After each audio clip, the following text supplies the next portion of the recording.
সমকামিতা প্রমোট করে বিভিন্ন নাটক সিনেমা আমাদের দেশে তৈরি করা হচ্ছে। সম্প্রতি ঈদের একটি নাটকও এই বিষয়ে তৈরি করা হয়েছে। এটা নিয়ে ফেসবুকে সমালোচনা চলছে, বিষয়ে কিছু বলবেন?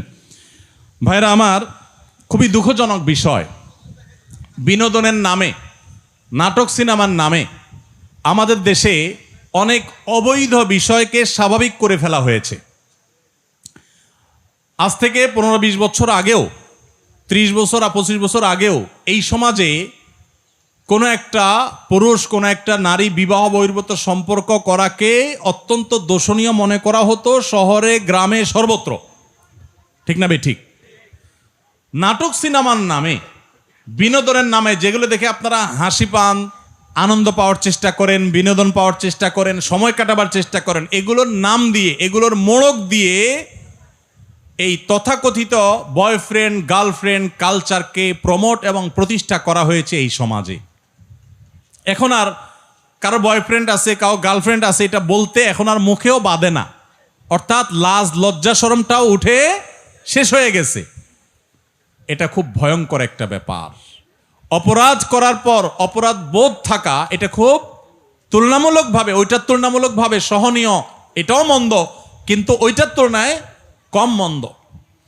আর যদি কেউ অপরাধ করার পর অপরাধকে অপরাধ মনে না করে, দোষ মনে না করে, এটা ভয়াবহ, এটা কুফরি, এটা ঈমান যাওয়ার মতো বিষয়। আমাদের সমাজে এই তথাকথিত নাটক সিনেমার নাম দিয়ে পশ্চিমারা সেই জায়গাগুলোতে কোটি কোটি টাকা ইনভেস্ট করে তথাকথিত আর্টিস্ট এবং শিল্পীদের কিনে নিয়ে তাদের দিয়ে বয়ফ্রেন্ড গার্লফ্রেন্ড কালচার প্রতিষ্ঠা করে জেনাকে সমাজে এস্টাবলিশড ইতিমধ্যে তারা করে ফেলেছে। আমাদের সমাজকে এখন আরেক লেয়ারে পচাবার জন্য, নষ্ট করার জন্য এখন তথাকথিত ট্রান্সজেন্ডার বাদ এটাকে প্রতিষ্ঠা করার জন্য নাটক তৈরি করা হচ্ছে। ইতিমধ্যে একটা নাটক, কত বড় দুঃসাহস চিন্তা করেন, ঈদের অনুষ্ঠান একান্তই মুসলমানদের অনুষ্ঠান, একটা ইবাদত। ঈদ একটা কি ইবাদত, ঈদের মতো ইবাদতকে ঘিরে যে অনুষ্ঠান করছে সেখানে সমকামিতা বা ট্রান্সজেন্ডার মতবাদ সেটাকে পুশ করে নাটকের মাধ্যমে ইবাদতরত মানুষগুলোকে নাটকের নাম দিয়া তাদের মধ্যে ওই ইবাদতের মৌসুমে সিজনে তাদের মধ্যে ইসলাম বিরোধী বিষ ঢুকাই দেওয়া হচ্ছে।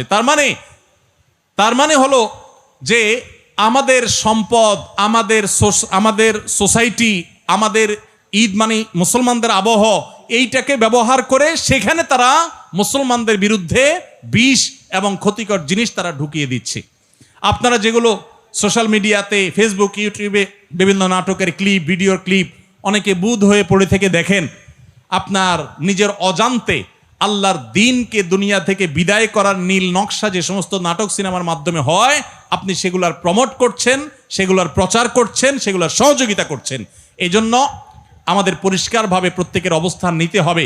যেই সমস্ত কোম্পানি, যেই সমস্ত আপনার ব্যবসা প্রতিষ্ঠান এই সমস্ত ট্রান্সজেন্ডার মতবাদ, এই সমস্ত সমকামিতা, যেটা আমাদের রাষ্ট্রের আইনেও 2 বছর কারাদণ্ড বলা আছে, এরকম একটা রাষ্ট্রের আইন বিরোধী এবং বাংলাদেশের হিন্দু, মুসলিম, খ্রিস্টান, বৌদ্ধ সকল ধর্মের মানুষের সর্বসম্মতিক্রমে সকল ধর্মমতে যেটা অন্যায়, অপরাধ এবং পাপের কাজ, রাষ্ট্রীয় আইনে যেটা অবৈধ, সেরকম একটা জিনিসকে যারা স্বাভাবিক করার চেষ্টা করছে, তারা হোক বিশ্ববিদ্যালয়, হোক তারা ব্যাংক, হোক তারা মোবাইল ব্যাংকিং কোম্পানি, হোক তারা অন্য কোনো প্রতিষ্ঠান, হোক তারা যেই কোনো প্রতিষ্ঠান, তাদেরকে বর্জন করা, বয়কট করা, উপযুক্ত শাস্তি নিশ্চিত করার চেষ্টা করা আমাদের প্রত্যেকটা মানুষের দায়িত্ব। ভাইরা আমার, আমাদের সন্তানরা ট্রান্সজেন্ডার মতবাদ প্রতিষ্ঠিত হলে, তারা সমকামিতার দিকে ঝুঁকে গেলে পরিস্থিতি কি হতে পারে? আমেরিকার মতো দেশের অভিভাবকরা রাস্তায় নেমে এসেছে, কারণ গোটা সমাজের সিস্টেমটা ভেঙে ফেলা হয়েছে। আপনারা অনেকে বলতে পারেন এটা করে তাদের লাভটা কি? কোরআন খুলে দেখেন। কোরআন এমন এক অলৌকিক মহাগ্রন্থ, 5000 বছর পরে কি হবে কোরআন বলে গেছে, ইঙ্গিত দিয়ে গেছে। আল্লাহ সুবহানাহু ওয়া তাআলা বলেছেন, ফালা ইউগাইয়িরুন্না খালকাল্লাহ, শয়তানের অন্যতম একটা কাজ হবে মানুষের সৃষ্টির মধ্যে পরিবর্তন সাধন করে সেখানে পুরো সিস্টেমটাকে আপনার ভেঙে চুরে একাকার করে দেওয়া। নারী পুরুষের কোনো ভেদাভেদ তারা রাখতে চায় না। আপনারা জানেন বাংলাদেশে এখন অনেক ফরম তৈরি হচ্ছে, ছেলে মেয়ে পরিচয় রাখতে চায় না। শুরুতে শুরু হয়েছে ছেলে মেয়ে, আবার ট্রান্সজেন্ডার, একটা হলো তৃতীয় লিঙ্গ যেটাকে বলেন আপনারা, অর্থাৎ হিজড়া, সেটা তো একটা জিনিস, সৃষ্টিগত ব্যাপার, ওইটার ব্যাপারে তো কোনো ভিন্নমত নাই। তারা তো আল্লাহ সৃষ্টি, ওইরকমই তারা থাকবে, অথবা তাদের ট্রিটমেন্ট করে একটা পর্যায়ে তাদেরকে আনা যাবে, তাদের অধিকার সুসংরক্ষিত সাংবিধানিকভাবেও ধর্মীয়ভাবেও। কিন্তু তথাকথিত ট্রান্সজেন্ডার এবং এই ট্রান্সজেন্ডার উপরে ভর করে সমকামিতা সমাজে প্রতিষ্ঠা করার যে অপচেষ্টা, এইটার বিরুদ্ধে খোদ আমেরিকাতে অভিভাবকরা রাস্তায় নেমেছে। রাশিয়ার মতো দেশ, চায়নার মতো দেশ, তারা বলে দিয়েছে এটা সন্ত্রাসবাদ। অ্যাগ্রেসিভলি তারা এটা ঢুকাচ্ছে।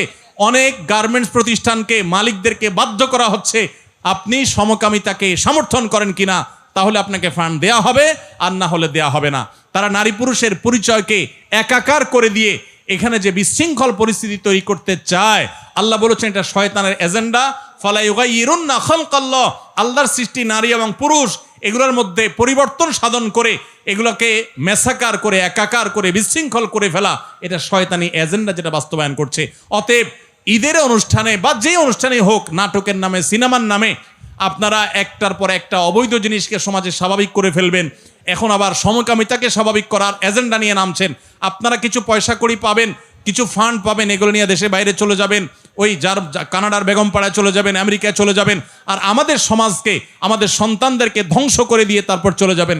এটা কোনোদিনই এদেশে মানুষ সহ্য করবে না। অতএব রাষ্ট্রবিরোধী, আইন বিরোধী এই সমকামিতাকে যারা প্রমোট করছে, তাদের ব্যাপারে আমাদের সাবধান হতে হবে, সতর্ক হতে হবে, দায়িত্বশীল হইতে হবে, এবং আমাদের প্রত্যেকটা মানুষকে তাদেরকে বর্জন, বয়কট সর্বতভাবে করতে হবে। শয়তান এসে বলবে আমি একা বয়কট করলে কি হবে, আপনি আপনার দায়িত্ব পালন করেন, কি হবে না হবে আপনার দেখার দরকার নেই। আপনি আল্লাহকে বলবেন, আল্লাহ আমি আমার চেষ্টাটুকু করছি। করা যাবে না ইনশাআল্লাহ? আল্লাহ আমাদেরকে তৌফিক দান করুন।